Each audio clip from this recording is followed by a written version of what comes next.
लो भाई, Eric ten हाग तो साक हो गए, बट क्या मैनचेस्टर यूनाइटेड वही गलती कर रही है जो कि वो इतने टाइम से करते आ रहे हैं? भाई तुम मुझे बताओ क्या गलत है भाई यहाँ पे। 2013 के बाद जिस दिन से सर एलेक्स फर्गुसन गए थे, कितने मैनेजर मैनचेस्टर यूनाइटेड के पास आ चुके हैं? 8। अगर तुम इंटरिम मैनेजर हटा दो भाई, 6 मैनेजर्स आ चुके हैं। उसमें से होसे मोरिन्यो, ओले गुनार सोल्शर, लुई वान हाल, डेविड मोइस, एरिक टेन हाग, राल्फ रागनिक। भाई लिस्ट नॉन एंडिंग है। और मैनचेस्टर यूनाइटेड ने कितने सारे पैसे वेस्ट किए हैं इन लोगों को कंपनसेशन देने में। बताओ मेरे भाई साहब, हद है यार। मुझे पता है everyone wanted to see this guy go, बस सब चाहते थे। एरिक टेन हाग ने इस टीम को ऐसा बना दिया भाई, ये टीम नॉन फंक्शनल हो चुकी है even after spending so much money. अब दिक्कत क्या है, लोग इतना बढ़िया क्वेश्चन पूछते हैं ना कि भाई यार जी भाई ये बताओ, एरिक टेन हाग को चाहिए था डिफेंडर, लिसांद्रो मार्टिनेज ला दिया, लेनी ओरो ला दिया, चलो भाई वो खेला नहीं अभी तक। उसको चाहिए था गोलकीपर, ओनाना ला दिया, बहुत बढ़िया। उसको चाहिए था डिफेंसिव मिडफील्डर, उगाटे, वो भी ला दिया। उसको चाहिए था फॉरवर्ड, आपने जर्गजी भी ला दिया। आपने लास्ट सारी चीजें दी, बट यार ये एरिक टेन हाग अपना वो स्टाइल ऑफ प्ले खिला क्यों नहीं पा रहा है? तो भाई ये इतना बढ़िया क्वेश्चन है कि भाई मैं तुम्हें इसका आंसर नहीं दे सकता। मैं तुम्हें एक चीज सिंपल सी बात बता सकता हूं कि भाई जब हमें ये लगता है ना कि 1 2 3 प्लेयर की साइनिंग करने के बाद हम अपनी टीम को स्टेबल बना सकते हैं, ये चीज बहुत ज्यादा डिपेंड करती है कि भाई आपका मैनेजर कैसा है, वो क्या चीजें सोच रहा है, वो कैसे अपने प्ले को डिफाइन करने के लिए सोच रहा है। अब भाई कोई एक ऐसी टीम है जो कि भाई पिछले 3-4 सालों से डिफेंसिवली इतनी वल्नरेबल रही है, एंड यस आई नो कि आपने ऐसे प्रोग्रेसिव साइनिंग्स किए जो कि भाई प्लेयर्स ऐसे हैं जो कि फॉरवर्ड प्लेइंग प्लेयर्स हैं, राइट? बट स्टिल आपका जो प्राइम ऑब्जेक्टिव होना चाहिए भाई, अपनी टीम को डिफेंसिव सॉलिड बनाने का होना चाहिए। भाई ठीक है, एरिक टेन हाग ने साइनिंग की, और पता है क्या काफी लोग क्या कहेंगे, अबे उगाटे तो अभी तो आया है, उन्हें 3 मैचेस ढंग से खेले नहीं है, अभी तक लेनी यूरो स्टार्ट नहीं किया है। अब देखो तुम, ओनाना 1 साल के बाद अब ऐसा लग रहा है हाँ ओनाना सेट हो गया है इस टीम में, जर्गजी अभी ही आया है। तो आई नो कि कई सारी न्यू साइनिंग्स है। हाँ इंजरी भी प्रॉब्लम है भाई, लूक शॉ को इंजरी हो जाती है, बड़ी बड़ा प्लेयर है भाई वो इनके लिए। मजरावी अभी सेटल नहीं हुए हैं। तो आई नो कि यार हाँ टीम में वो जो प्लेयर्स नए इन्होंने भी लाया है, अभी टीम में सेटल नहीं हुए, केमिस्ट्री बिल्ड नहीं हुई है। बट भाई बात ये कि यूनाइटेड इतना गंदा खेल रही है, इतना गंदा खेल रही है कि भाई तुम पेशेंस रख ही नहीं सकते थे। और तुमको पता है again if you go back and see, United क्या फिर से वही गलती कर रही है to sack a manager prematurely? क्या एरिक टेन हाग को और समय देना चाहिए था? भाई ऑनेस्टली नहीं। देखो मैंने तुमको एक वीडियो में बताया था कि यूनाइटेड एक विशियस साइकिल में है, जहां पे यूनाइटेड हर 2 सालों पे मैनेजर को सैक करती है, उनको कंपनसेशन देती है, वो नया मैनेजर आता है, वो अपने प्लेयर्स लाता है, और फिर यूनाइटेड में पता चला अचानक से नए जुट ऑफ प्लेयर्स बन गए। फिर 1 साल बाद उस मैनेजर को सैक किया जाता है, फिर दूसरा मैनेजर आता है, वो कहता है बेटी ये तो मेरे प्लेयर्स है नहीं, वो दूसरे प्लेयर्स लाता है। तो ये जो एक विशियस साइकिल चली यूनाइटेड पे, जहां पे हर 2-3 साल पे मैनेजर्स को सैक किया जा रहा है एंड न्यू प्लेयर्स आते जा रहे हैं, और भाई पता है एक प्रॉपर फिलॉसफी बनी नहीं पा रही है। वहां पे भाई लुई वान हाल वाले प्लेयर अभी तक पड़े हुए हैं, होसे मोरिन्यो वाले प्लेयर्स है, ओले गुनार सोल्शर वाले प्लेयर्स पड़े हुए हैं, राशफोर्ड अभी भी टीम में पड़े हुए हैं, जॉनी इवांस टीम में अभी तक पड़े हुए हैं। मतलब यार वो जो टीम की एक बेस और एक कोर होती है ना, वो अभी तक स्टैब्लिश नहीं हो पा रही है। बट क्या यही गलती यूनाइटेड फिर से कर रही है कि प्रीमेच्योरली एरिक टेन हाग को सैक करके एक ऐसा यंग और रिलेटिवली इनएक्सपीरियंस मैनेजर लाना रूबन आमोरिम के रूप में? अब रूबन आमोरिम कौन है भाई, इसके ऊपर मैंने एक डिटेल्ड वीडियो बनाया, मतलब टैक्टिक्स खोल के बताइए कि बंदा क्या कर सकता है। हाँ एक लिवरपूल वाला वीडियो, बार्सा वाला वीडियो मैंने 6 महीने पहले बनाया था, लोग उसको आज जाके देख रहे हैं, बट यार आप भी चेकआउट करना। उसमें मैंने टैक्टिकली सारी चीजें बताई है रूबन आमोरिम के बारे में। आज हम और थोड़ा सा यूनाइटेड पर्सपेक्टिव रखेंगे, बट पहला तो मैं ये जानना चाहता हूँ कि क्या ये मैनेजर सही है यूनाइटेड के लिए? यूनाइटेड को क्या चाहिए भाई? बदतमीजियां कम चाहिए। अब भाई इतना बड़ा कर्स लगा के क्रिस्टियानो रोनाल्डो गया है भाई, यहाँ पे हम समझ सकते हैं एरिक टेन हाग तो ना सर्वाइव करने वाला था बाबा, नहीं कर सकता था भाई, क्योंकि रोनाल्डो जैसा कर्स लगा आप पे। And yes there were moments यार पिछले 10 सालों में, आई वुड से कि भाई होसे मोरिन्यो ने सेकंड प्लेस फिनिश दिलाई, ओले गुनार सोल्शर ने आपको अच्छी फिनिश सेकंड प्लेस दिलाई, चलो एरिक टेन हाग ने भी आपको टाइटल्स जिताई जहां पे एफए कप और कराबाओ कप है। बट यार यूनाइटेड एफए कप और कराबाओ कप जीतने के लिए थोड़े बना है। यूनाइटेड भाई सीरियल विनर रहा है भाई 27 साल से।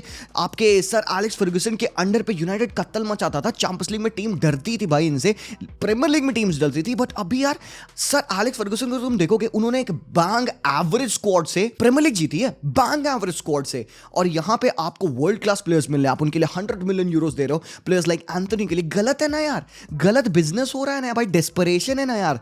तो रूबेन अमोरिम क्या डिफरेंट करेंगे भाई? रूबेन अमोरिम ने 19 साल बाद स्पोर्टिंग सीपी को अपनी पहली लीग टाइटल जिताई अपने दूसरे सीजन में, और भाई लास्ट ईयर 22-23 सीजन में उनको 4 साल में दूसरी टाइटल जिताई है। स्पोर्टिंग सीपी को तुम अभी करेंटली खेलते देखोगे ना, दे प्ले ब्यूटीफुल फुटबॉल। और पता है क्या, एक और बात जो मुझे काफी ज्यादा सरप्राइजिंग लगती है इस बंदे की, भाई बंदा 4 साल में he hasn't changed his system. अब यंग मैनेजर्स होते हैं, दे आर नोन कि भाई हाँ अडेप्टेबिलिटी होती है। ज़ाबी अलोंसो को देखो, प्रोबब्ली शावी को देखो, तो pragmatic approach and everything, adapt करते हैं, बैक 3 में जाते हैं, बैक 4 में खेलते हैं, चीजें करते हैं भाई, एक्सपेरिमेंट करते हैं। रूबेन अमोरिम हरामखोर, ये साला एक सिस्टम पकड़ लिया है, उसी को रेते पड़ा है। अब किससे इंस्पायर्ड है रूबेन अमोरिम? मैंने पिछले वीडियोस में बताया था भाई, he is inspired by Pep Guardiola. उसने जोसे मूरिन्यो के अंडर भी इंटर्नशिप करी है, तो उसने पोस्ट ग्रेड भी किया है इंग्लैंड में यहाँ पे। और जब मूरिन्यो मैनचेस्टर यूनाइटेड पे थे, उस पॉइंट ऑफ टाइम पे रूबेन अमोरिम ने साइकोमोटर एजुकेशन किया था, जहाँ पे माइंड की connection to the body study की जाती है, और ये दिखाया था कि मैनेजर्स को कैसे ओवरली रिएक्ट नहीं करना चाहिए प्लेयर्स के ऊपर जब वो मिस एंड ऑल करते हैं,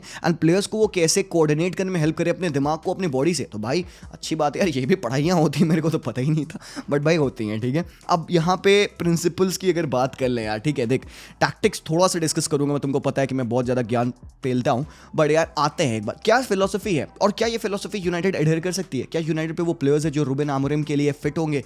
2-3 प्लेयर्स है जो मुझे लगता है रूबेन अमोरिम बहुत पसंद करेगा। पहला तो भाई ओनाना, दूसरा उसके पास ऑलरेडी उसका बनाया हुआ मैनुअल उगाटे है। अबे उगाटे उसी के अंडर तो खेल रहा था, फिर उन्होंने 60 मिलियन यूरो में चिपका दिया पीएसजी को, और फिर यूनाइटेड ने उनसे खींच लिया यहाँ पे। तो उगाटे तो उसको बना बनाया प्लेयर यहाँ पे मिल रहा है। दूसरा मुझे प्लेयर लगता है जो है, अब लोग इससे डिनाई करेंगे, मुझे लगता है हॉलैंड बहुत टॉप प्लेयर होगा। अब हॉलैंड को मैं नहीं कंपेयर करूंगा गायकोरेश से, अब गायकोरेश बड़ा भी उससे भाई 26 साल का है, but Gyokeres is one of the best strikers currently. Why? Because he can run either channels, right channel and left channel. अब बेटी चैनल क्या है? अब चैनल होता है दो डिफेंडर्स के बीच की लेन, अब वो कहीं भी हो सकती है पिच पे। राइट साइड पे चैनल लेफ्ट बैक, और लेफ्ट साइड सेंटर बैक के बीच में आपके लिए राइट चैनल होता है, और उल्टा vice versa on the left hand side. तो उनमें वो बंदा बहुत टॉप है।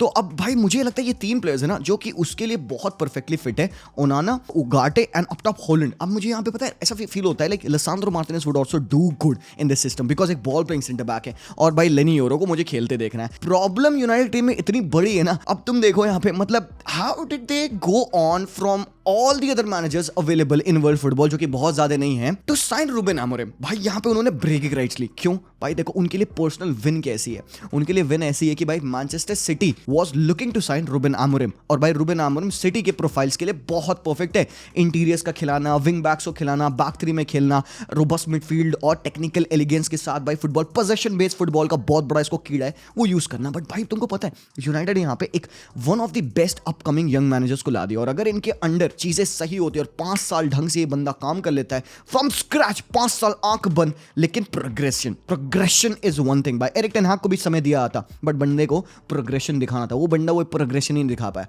आई want to build a team which is best in transition. बेटी तुम्हारी टीम वर्स्ट इन ट्रांजिशन है। दुनिया में अगर रिपोर्ट कार्ड बनेगा teams who have been worst in transition, तो यूनाइटेड का नाम आएगा, and I am not even kidding. बहुत टीम्स होती है जिनको इंजरीज होती है, बट भाई इतना गंदा टट्टी फुटबॉल नहीं खेलते हैं। और तुमको पता है मेरी गलती है, एरिक टेन हाग जब साइन हुए थे ना, मैंने इनके बारे में वीडियो बनाया था ना, talked and praise this lad. और बात ऐसी नहीं है यार, एरिक टेन हाग गंदा मैनेजर नहीं था। At that point of time जब मैं वो वीडियो बना रहा था, उस पॉइंट ऑफ टाइम पे एरिक टेन हाग डिड रियली वेल। और तुमको पता है पिछले मीटिंग्स जो हुई हैं, जब एरिक टेन हाग अयाक्स के मैनेजर थे और ये भाई साहब हमारे स्पोर्टिंग के मैनेजर थे, तो भाई यहाँ पे आप देखोगे एरिक टेन हाग की टीम ने इनको दोनों बार तोड़ा है। तो एरिक टेन हाग still did better than Ruben Amorim. हालांकि अमोरिम स्टार्ट करे थे अपना कोचिंग करियर, तो वहां पे वो स्पैंक्ड हो गए थे, बट स्टिल मैन, मतलब आई डोंट नो भाई, every decent enough manager who comes at Manchester United उसका बुरा हाल हो जाता है। तो भाई there is something wrong with United squad, United board and everything, we know that. भाई how can every decent player, a good player comes into United and बंदा खराब हो जाता है? भाई ये कैसा हो गया भाई? प्राइम कैसेमेरो लाके तुमने उसको भाई खेत जोतने लगवा दिए तुम भाई पिच पे।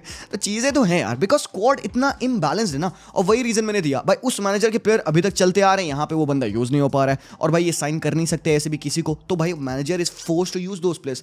बट ठीक है, आपने साइन कर लिया, आपने रूबेन अमोरिम ला दिया, दैट मींस एक ड्रास्टिक स्विच इन प्रोफाइलिंग होगी यहाँ पे, प्लेयर्स की, स्टाइल की, और भाई मेंटालिटी की। रूबेन अमोरिम बहुत ही मतलब like he is a good guy, simple सी बात, अच्छा बंदा है यार, बहुत सही बंदा है, मस्त फनी बंदा है, but tactically he is very nice. ठीक है, he is more of a tactical brilliant manager than a man manager at this point of time, but he makes players कैसे वो प्लेयर्स बना देता है भाई। तुम देखोगे नूनो मेंडेस से लेकर, पेड्रो पोरो से लेकर, पाल्हिना से लेकर, उगाटे से लेकर, इनाचियो से लेकर, त्रिंकाओ से लेकर, नूनो सांतोस से लेकर, गायकोरिस से लेकर, भाई साहब प्लेयर्स वो फेंकता है। नाउ एट यूनाइटेड, क्या यूनाइटेड के पास वो स्ट्रेंथ है कि वो अपने यंग प्लेयर्स को वैसे ट्रस्ट करे जैसे जैसे ये बंदा चाहता है? पता नहीं, only time will tell. But क्या उनके पास वो टैलेंट है भाई? कैरिंगटन पे टैलेंट निकलता है। अब ये यूनाइटेड पे वो फेंक देते हैं टैलेंट को, अपने इधर उधर बेच देते हैं। बट अगर भाई चल गई ना रूबेन अमोरिम की, तो भाई ढंग से वो इनके टैलेंट को इस्तेमाल करेगा। अब हैप्पी भाई पता है, अमर डियालो, गर्नाचो, इनके लिए बहुत अच्छी चीज़ है। अब एरिक टेन हाग ने ठीक किया, कुछ दो काम ठीक किया उन्होंने। कोबी माइनू, गर्नाचो, अमर डियालो को टाइम दिया थोड़ा सा। मुझे देखना है भाई बाकी प्लेयर्स खेलेंगे से ना भाई। थोड़ा सा आते हैं टैक्टिक्स पे, बिकॉज ये बहुत इंपॉर्टेंट है। सेटअप क्या होता है भाई रूबेन अमोरिम का, मैं तुम्हें शॉर्ट में बताऊंगा, बिकॉज लॉन्ग फॉर्मेट वीडियो मेरा ऑलरेडी आउट है। आप देखना, मैं लिंक कर दूंगा यहाँ पे। ये देखो बंटी, घंटी बजा दो इस पे, ठीक है, देख लेना इस वीडियो के बाद। सेटअप बैक 3, मिड 2, फ्रंट 5, 3-2-5 का सेटअप आपके लिए रहता है, जहां पे 2 इंटीरियर्स खेलते हैं। सबसे बड़ी कॉम्प्लिकेशन जो यूनाइटेड के लिए होगी वो नहीं होगी कि भाई बैक 3 में कौन खेलेगा, मिड 2 में कौन खेलेगा। सबसे बड़ी प्रॉब्लम यूनाइटेड की होगी कि 2 राइट साइड और लेफ्ट साइड इंटीरियर्स कौन होंगे। विंग बैक्स आप फिर भी ऑक्सिलरी बना के खिला लोगे भाई। डालो खेल लेगा विंग बैक और मजरावी खेल लेगा लेफ्ट विंग बैक, ठीक है। But the problem would be, उनके पास सारी प्रोफाइल के प्लेयर्स फिर भी अवेलेबल होंगे to do the job half heartedly. But उनके पास ये जो प्रोफाइल है, इसमें प्रोबेबली ब्रूनो फर्नांडिस तुम ले लो, उसके अलावा मुझे लगता नहीं कोई प्लेयर यहाँ पे बेस्ट होगा। तुम कहोगे भाई गर्नाचो तो खेल लेगा, अबे मजाक है क्या? फीफा थोड़े खेल लेगा? गर्नाचो is great in this position, यहाँ खेलता है गर्नाचो। तुम कहोगे रैशफोर्ड खेल लेगा। भाई ये जो इंटीरियर्स होते हैं, इनकी रिस्पॉन्सिबिलिटी पता क्या है? इनकी रिस्पॉन्सिबिलिटी होती है कि भाई आप पिच को इस स्पेसेस में, जो कि अक्सर काफी ज्यादा क्राउडेड हो सकता है, खासकर जब आपकी टीम पोजीशन बेस्ड फुटबॉल खेलती है, सामने टीम भाई सेट बैक कर जाती है, तब क्या करोगे भाई? कहाँ भाग पाएगा रैशफोर्ड? तुम्हें लगता है 5 प्लेयर्स के बीच में से ड्रिबल कर पाएगा? रैशफोर्ड जैसे प्लेयर्स को चाहिए स्पेस, तो यहाँ पे फ्लरिश करेगा रैशफोर्ड, और एल्स यहाँ फ्लरिश करेगा वो हरामखोर। बट आपके पास ऑलरेडी ऑप्शन है, ज़र्क्ज़ी है, वो कहाँ खेलेगा? ज़र्क्ज़ी खेल सकता है यहाँ, माउंट खेल सकता है यहाँ पे। तो ब्रूनो, माउंट 2 10s हो गए, 2 6 and 8 हो गए, डन। फिर गर्नाचो कहाँ जाएगा बाबा? मैं बताता हूँ, बहुत इंटरेस्टिंग चीज़ है। पहले प्रिंसिपल्स पे आते हैं, मैंने लिखा है, मैं पढ़ूंगा ना अच्छे से आप लोगों के लिए। 3-4-3 का सेटअप, ठीक है। 3-4-3 मतलब 3-4-2-1 ज़्यादा हो जाता है, ठीक है। फिर इसके बाद आपका देखोगे डिफेंस में बनता है ट्रेपेजॉइड, ये है 3-2, ठीक है। 3-2 बनता है जिसको हम ट्रेपेजॉइड कहते हैं। बट जो 2 है अक्सर स्टागर्ड होता है। स्टागर्ड क्यों होता है भाई? ताकि पासिंग लेन और खुल जाए, सेम लाइन में प्लेयर्स नहीं होते वर्टिकली और लैटरली। फिर 2 इंटीरियर्स होते हैं और 2 विंग बैक्स होते हैं। और एक अल्टरनेट सेटअप इनका है जहां पे ये 3-4-3 डायमंड खेलते हैं, जहां पे सिंगल पिवट के साथ खेलते हैं। तो 3-1 का सेटअप बनता है बिल्ड होने का इनका। और एक और बहुत इंटरेस्टिंग चीज जो ये रूबेन अमोरिम करते हैं, और ये बहुत ही क्लिनिकल चीज है, ये अक्सर नहीं करता है बंदा, ही ऑफन गोज कि अपने डिफेंडर को वो पुश करे मिड में। तो जो आपका बैक 3 का बिल्ड होता है ना, उससे वो अपने प्लेयर को सेबास्टियन कोर्टेस करते थे ये मोस्टली। तो उसको कहता था भाई बैक 3 में तुम हो ना, तुम खिंच जाओ मिडफील्ड में आ जाओ, तो बैक 2 बन जाते थे। अब वो क्यों करते थे इतना बड़ा रिस्क? क्योंकि भाई आपके पास एक बेटर बॉल प्लेइंग गोलकीपर होता था। सो गोलकीपर से मिलके बाकी 2 सेंटर बैक्स जो वाइड सेंटर बैक्स थे वो बैक 3 बना देते थे। उनका सेंट्रल डिफेंडर मिड में पुश कर जाता था, तो उनको एक मैन एक्स्ट्रा मिलता था। भाई रूबेन अमोरिम की टैक्टिकल अस्टूटनेस इतनी टॉप है ना। और भाई वो बंदा पासेस में वॉल्यूम्स निकालता है, उसको चाहिए बिल्डअप वॉल्यूम, मतलब बथेरे पासेस तुम करते रहो, नचाते रहो प्लेयर्स को। तो आप देखो अगेन बिल्डअप पैटर्न में वही 3-2 बनता रहेगा। बहुत अच्छा मुझे एक ये डेटा मिला था, मैं इसको यहाँ पे छोड़ दूंगा, आप स्क्रीनशॉट लेके इसको स्टडी करना, ये बहुत इंटरेस्टिंग चीज है यहाँ पे। बट यहाँ पे डिफेंसिव फेजेस की बात की जाए तो भाई देखो डिफेंसिवली क्या करता है रूबेन अमोरिम ना, 5-2-3 या 5-3-2, बट अक्सर 5-4-1। मैंने पिछले मैचेस जो देखे रूबेन अमोरिम के रिपोर्ट से पहले, तो 5-4-1 में डिफेंड करता था, क्योंकि इसका जो वाइड प्लेयर्स होते हैं जो कि इंटीरियर्स बनते हैं, वो आ जाते हैं 2 राइट हैंड साइड और लेफ्ट हैंड साइड मिडफील्डर्स के तरीके से, जहां पे वो नैरो कर देते हैं अपनी टीम को। और जो 2 विंग बैक्स होते हैं वो और पीछे खींच के बैक 5 बना लेते हैं। बचता ऊपर कौन है? गायकोरिश। अभी पता है एक चीज जो इसने रूबेन अमोरिम ने की है, इससे पहले तक ना रूबेन अमोरिम ना बहुत ज्यादा पोजीशन बेस्ड फुटबॉल खिलाते थे, and yes obviously high aggressive press होता था भाई, इनकी डिफेंस लाइन भी काफी हाई होती थी। बट जब से विक्टर गायकोरिश टीम में आया ना, they have started to play more direct. But पता है बैक 3 में खेलने का इनको एडवांटेज क्या मिलता है भाई? बहुत क्रेजी चीज है यार ये क्या करते हैं भाई, बैक 3 अपनी मेंटेन करेंगे, और 2 सेंटर बैक जो कि ऑन द बॉल इतने बेहतरीन है, उनको फ्रीडम होता है कि भाई तुम ना जब भी पास आए ना फॉरवर्ड पे, तो जंप करो, तुम खुल जाओ, जंप करो, टैकल करके घुस ले जाओ उसको पूरा मिडफील्ड में, बॉल विन करके छोड़ना। तो अक्सर आप देखोगे सेंट जूस्ट होंगे या फिर इनासियो होंगे, वो अक्सर स्टेप अप करके भाई प्लेयर्स को खींच लेते हैं, और बाकी 2 जो डिफेंडर बचते हैं बैक 3 में, उनकी रिस्पॉन्सिबिलिटी होती है कि भाई स्ट्रक्चर मेंटेन करिए। तो ये फ्रीडम मिलता है उनके प्लेयर्स को, जो कि मेरे ओपिनियन में बहुत सही चीज है। बट भाई इसी से वीकनेस डेवलप होती है। अब क्योंकि when they build the play, तो वो बैक 3 में है, ठीक है, और उनके जो 2 फुल बैक्स है वो ऊपर चढ़ जाते हैं। तो आप देखो कि इन जगहों पे देखो ये दोनों फुल बैक्स इनके काफी ऊपर है, तो ये जो स्पेसेस है यहाँ पे बहुत स्पेसेस खाली होती है, और अगर पोजीशन टर्नओवर हुआ तो यहीं पे अमोरिम की टीम वीक हो जाती है। तो अब वही बात है यार, अपना स्टाइल ऑफ प्ले खेलने के लिए तुम्हें कुछ तो सैक्रिफाइसेस और रिस्क तो लेने पड़ेंगे ना, यही रिस्क है। बट क्या यूनाइटेड के पास रिकवरी पेस है इन स्पेसेस में। भाई यूनाइटेड सबसे बड़ी गलती क्या करती थी पता है? डोनट बन जाते थे साले। एरिक टेन हाग क्या करता ना, हर सिस्टम का थोड़ा सा ये निकाल के, थोड़ा सा वो निकाल के, अलग अलग सिस्टम का उसको निकाल के ना, उसको भाई वहां पे जोड़ देना है। और जो बनता था वो साला डोनट बनता था। डोनट कैसे बनता था भाई? ऊपर तो बंदे प्रेस कर रहे होते थे, ठीक है, एग्रेसिवली लगे हैं बहुत ही वियर्ड तरीके से, अपने कोई कोऑर्डिनेटेड मैनर में नहीं, बस प्रेस कर रहे हैं। अब दूसरी चीज क्या होती थी, मिडफील्ड में इन लोग ना अपनी हाईलाइन जो होती है इनकी डिफेंस की चढ़ाते नहीं थे, उसको पीछे खींचते थे, बॉक्स के पास रखते थे। तो जो मिडफील्ड में एक बड़ा सा सर्कल बनता था उसको कहते थे हम भाई डोनट का छेद, और वहां छेद में फिर लग जाती थी टीम्स। बट एक बात तो है, अगर आप ऑन पेपर देखोगे यूनाइटेड के पास डेप्थ तो है। अगर भाई यहाँ पे प्लेयर्स की अगर बात करें, लूक शॉ आ जाएंगे तो लेफ्ट बैक खेल सकते हैं, लेफ्ट विंग बैक। हालांकि मैं इतना प्रेफर नहीं करूंगा लूक शॉ को लेफ्ट विंग बैक के रोल में, बट देखने में मजा आएगा। राइट विंग बैक भाई डालो मजरावी, भाई ये दोनों बंदे खेल सकते हैं। भाई डालो खेलता है पोर्चुगल पे भी। यहाँ पे डिफेंस में आप देखोगे तो मोस्टली सेट है, लेनी यूरो फिट हो जाएंगे तो it would be good. Delete को मैं होप कर रहा हूँ यहाँ पे वाला रोल सेंटर वाला ले। लिसांड्रो मार्टिनेज तो सेट है बाबा, ओनाना से बेहतर गोलकीपर मिलेगा नहीं उनको फॉर प्लेइंग द स्टाइल। अब मिडफील्ड में जो मुझे लगता है पेयरिंग भाई कोबी माइनो एंड उगाटे की होनी चाहिए। भाई आपके पास बेंच पे एरिक्सन और कैसेमेरो भी रहेंगे, विच इज ऑल राइट। अब टॉप अप जो दिक्कत थी यहाँ पे, ब्रूनो फर्नांडिस को ये रोल में मैं देख रहा हूँ। एंड भाई ब्रूनो फर्नांडिस को रूबेन अमोरिम अच्छे से पर्सनली जानता है। फिर रैशफोर्ड है आपके, गर्नाचो भी है बेंच पे, फिर यहाँ पे अमर डियालो, मेसन माउंट और ज़र्क्ज़ी और हॉलैंड। तो मतलब डेप्थ एंड ऑल तो भाई बढ़िया है इनके पास। बट अब जो प्रिंसिपल्स आते हैं, लाइक यूनाइटेड लाइनअप कैसे करेगी, ये बहुत बड़ा सीन है। देखो करंटली जो मुझे लगता है जो स्क्वाड उनके पास अवेलेबल है, जो अगला मैच उनका होगा वो इस हिसाब से लाइनअप कर सकते हैं। भाई माइनू आ जाएंगे 3 नवंबर तक, अगर वो फिट है भाई अगला मैच स्टार्ट करने के लिए, तो भाई माइनू स्टार्ट करनी चाहिए उगाटे के साथ। आई एम होपिंग उगाटे को और मिनट्स मिलेंगे। इसके अलावा आप भाई क्या कर सकते हो कि भाई इंस्टेड ऑफ गर्नाचो इन साइड, आप ज़र्क्ज़ी को भी यहाँ खिला सकते हो हॉलैंड के साथ। भाई ये देखने में मैं बहुत इंटरेस्टेड हूँ कि भाई हॉलैंड के साथ ज़र्क्ज़ी लेफ्ट इनसाइड रोल में कैसे करेगा। He can become the creator for the team, जहाँ पे मजरावी आपको ओवरलैपिंग रन दे सकते हैं। सो लेट्स सी भाई, रूबेन अमोरिम के लिए मैं एक्साइटेड हूँ, बट आप बताइए। I will see you boys very soon, तब तक के लिए take care and peace out.